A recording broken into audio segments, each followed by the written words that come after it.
может подписать военный контракт и что для этого требуется, обсудим сегодня в программе «Интервью». Здравствуйте, я представляю гостя в студии Сергей Роденко, начальник пункта отбора на военную службу по контракту Республики Башкортостан. Сергей Александрович, здравствуйте. Здравствуйте, Роза. Здравствуйте, уважаемые телезрители.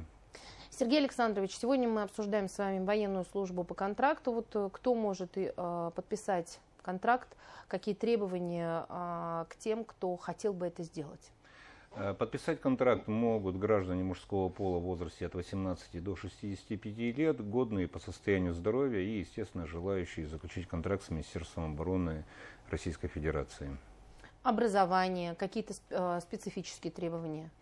Если есть какое-то образование, опыт прохождения службы, какая-то гражданская специальность, родственная военно-учетной, мы таких людей рассматриваем в соответствии с уровнем их образования и подготовкой на те или иные воинские должности. То есть есть воинские должности, которые не требуют какой-то особой подготовки, и на таких должностях военнослужащие проходят подготовку в составе резервных полков, военных округов, где в течение определенного времени они получают уже необходимые навыки. Есть, конечно же, должности, которые требуют уже наличия подготовки. Но самый простой пример – это водитель автомобиля. То есть при наличии водительского удостоверения мы можем гражданина рассматривать в качестве водителя, при отсутствии водительского удостоверения, естественно же, нет. Сергей Александрович, а нужно ли при этом проходить медосмотр?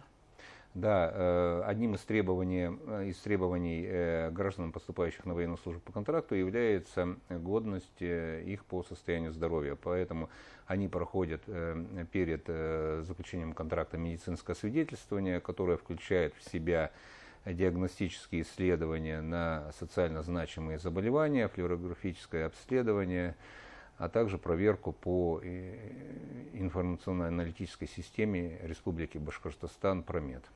Насколько это затягивается процесс именно подписания, прохождения медосмотра, насколько это сложно? Все эти мероприятия можно завершить в течение одного дня. То есть для тех граждан, которые по каким-либо причинам не могут или не желают проходить медицинское свидетельствование по месту жительства, у нас в городе Уфа организовано прохождение медицинского свидетельствования на территории сборного пункта Республики Башкортостан. А вообще, куда стоит обратиться жителю не только Уфы, но и жителям других городов и районов для того, чтобы подписать контракт, что есть такое желание? Жителям можно обращаться в военкомат по месту жительства в случае отсутствия военного комиссариата, в администрации сельских поселений, муниципальных районов. Также можно обращаться напрямую в пункт отбора, это город Уфа, улица Революционная, 156. Необходимую информацию можно получить на официальном сайте Министерства обороны mil.ru. Кроме того, у нас в республике имеется стартовая страница в интернете, где по ссылке осуществляется переход в чат-бот, где человек может получить все ответы на необходимые вопросы, касающиеся поступления на военную службу по контракту. Сергей Александрович, а вот призывники могут ли подписать контракт? В какой период они могут это сделать, например? Только пришел, призвали тебя, у тебя есть мысль подписать контракт, или, например, во время службы, после? В какой момент это возможно? Граждане, которые подлежат призыву на срочную службу, они имеют право заключить контракт вместо прохождения военной службы по призыву, но также они могут пойти на срочную службу и уже будучи военнослужащими подписать контракт. Срок он не регламентируется. Конечно же, не получится сразу после пересечения контрольно-пропускного пункта подписать документы. То есть там необходимо с военнослужащими проводить ряд мероприятий. Это подготовка, приведение их к военной присяге. После этого, пожалуйста, если военнослужащий имеет желание заключить контракт, он исполняет рапорт по команде и заключает контракт с командиром воинской части.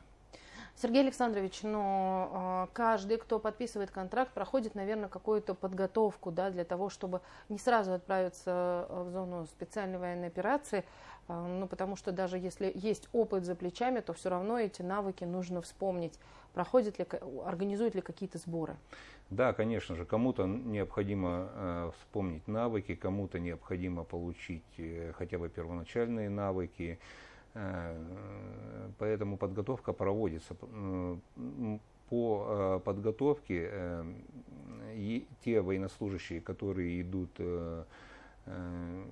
проходить военную службу по контракту в полках резерва, эта подготовка, она осуществляется именно там. Также есть у нас подразделения, которые формируются, вновь создаваемые, можем их так назвать, подразделения, где несколько большее время уделяется подготовке личного состава, так как подразделение формируется.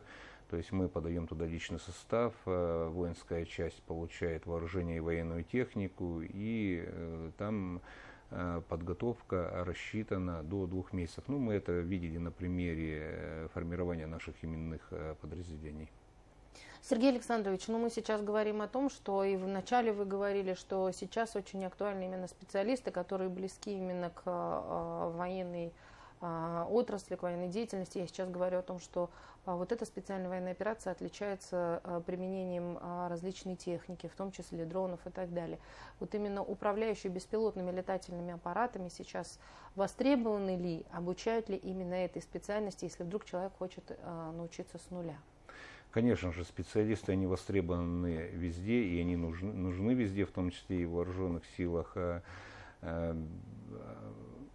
Подготовка специалистов у нас организована на базе учебных центров Министерства обороны. То есть, начиная от подготовки таких специалистов, как механики, водители на различные виды военной техники, наводчики, операторы, командиры боевых машин.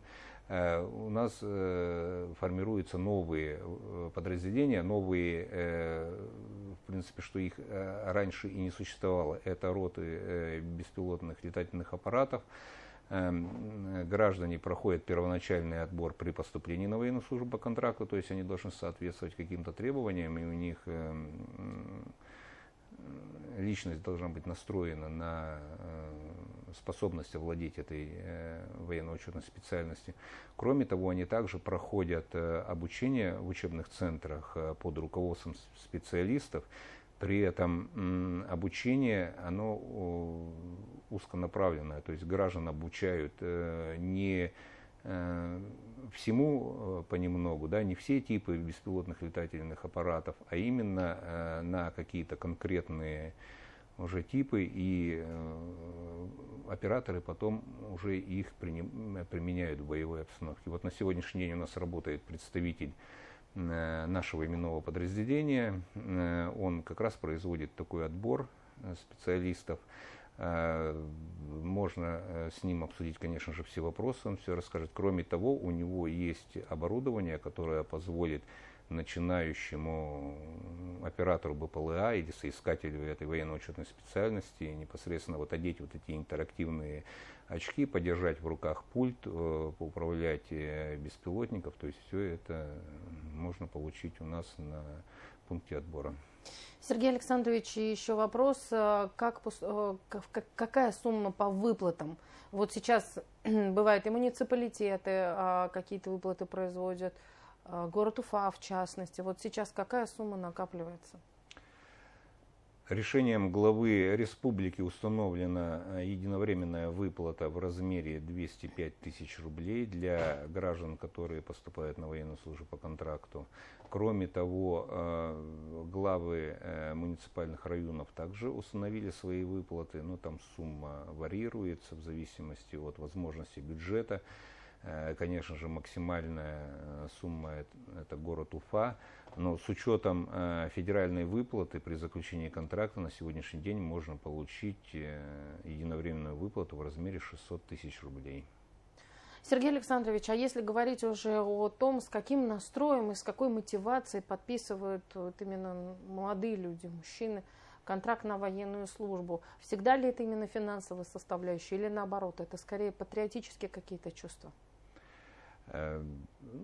Разные к нам, конечно, приходят граждане, которые преследуют те или иные цели. Конечно же, финансовый вопрос – это немаловажная составляющая принятия решения.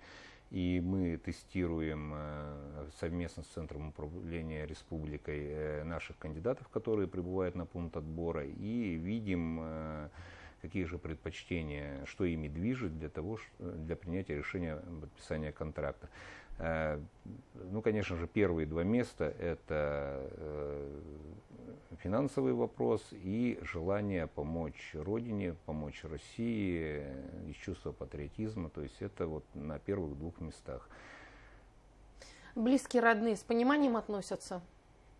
Ну, вообще, этот вопрос принятия такого решения жизненно важного необходимо, конечно же, принимать в кругу семьи. Поэтому есть у нас и случаи, когда некоторое недопонимание со стороны близких родственников возникает, когда они узнают о том, что их близкий человек заключает контракт. Ну, как правило, они идут навстречу, то есть относятся с пониманием к выбору гражданина. Ну и при этом еще и семьи остаются под опекой, правильно? Здесь оказывают порядка 40 мер, по-моему, сейчас в Республике Башкортостан для поддержки семей военнослужащих. Да, конечно же, члены семей военнослужащего, они не остаются без поддержки со стороны главы региона, со стороны властей. Меры социальной поддержки они есть в открытом доступе.